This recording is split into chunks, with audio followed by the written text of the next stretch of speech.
ദമ്പതികളടക്കമുള്ള വിവാഹ സംഘത്തിനു നേരെ ലാത്തി വീശിയ സംഭവത്തിൽ പോലീസ് ഉദ്യോഗസ്ഥർക്കെതിരെ വകുപ്പ് തല നടപടി. പത്തനംതിട്ട SI എസ് ജിനുവിനെ സ്ഥലം മാറ്റി.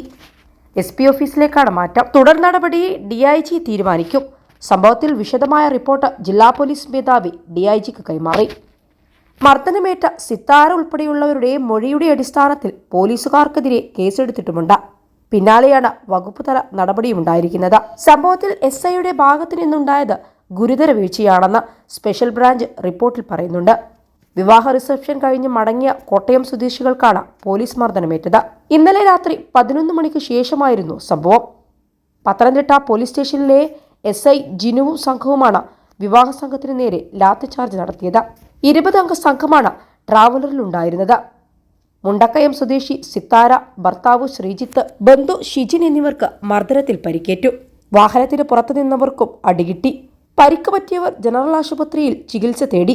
21 ലക്ഷത്തോളം സന്തുഷ്ടരായ ഉപഭോക്താക്കളും 2 ലക്ഷത്തോളം തിമിര ശസ്ത്രക്രിയകളും പൂർത്തിയാക്കിയ മലബാറിലെ ഏക കണ്ണാശുപത്രി Alsalama eye hospital, hospital road, Perinthalmanna. ബാറിനു മുന്നിൽ പ്രശ്നമുണ്ടാക്കിയവരെ തേടിയാണ് പോലീസ് എത്തിയത്. എന്നാൽ കൂടുതൽ അന്വേഷണം നടത്താതെ ആളുമാറി വിവാഹ സംഘത്തെ ആക്രമിക്കുകയായിരുന്നു. അടൂരിൽ വിവാഹ റിസപ്ഷൻ കഴിഞ്ഞ് മടങ്ങുമ്പോൾ വാഹനം വഴിയരികിൽ വിശ്രമത്തിനായി നിർത്തി.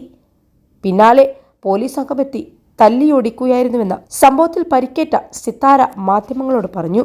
ആളുമാറി വിവാഹ സംഘത്തെ ആക്രമിച്ചതെന്നാണ് സ്പെഷ്യൽ ബ്രാഞ്ച് റിപ്പോർട്ടിൽ പറയുന്നത്. ഇന്നലെ രാത്രി 11 മണിക്ക് ശേഷമായിരുന്നു സംഭവം നടന്നത്. പത്തനംതിട്ട സ്വകാര്യ ബസ് സ്റ്റാൻഡിനോട് ചേർന്ന് വഴിയരികിൽ നിന്നവരെയാണ് പോലീസ് മർദ്ദിച്ചത്. ഒരു പ്രകോപനവുമില്ലാതെയാണ് പോലീസ് ലാത്തി വീശിയതെന്നാണ് ഉയരുന്ന പരാതി. ബാർ ജീവനക്കാരാണ് ഇന്നലെ പോലീസിനെ വിളിപ്പിച്ചത്. രാത്രി ബാർ അടക്കാൻ നേരം മദ്യം ആവശ്യപ്പെട്ട് ഒരു സംഘം ആളുകൾ വന്നുവെന്നും ഇവർ പിരിഞ്ഞു പോകാതെയായതോടെ പോലീസിനെ വിളിക്കുകയായിരുന്നുവെന്നും ബാർ ജീവനക്കാർ പറഞ്ഞു.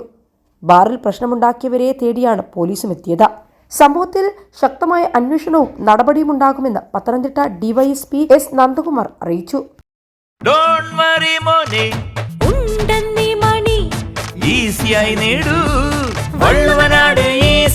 ആവശ്യം ഏതുമാകട്ടെ, പണം ഞങ്ങൾ തരും.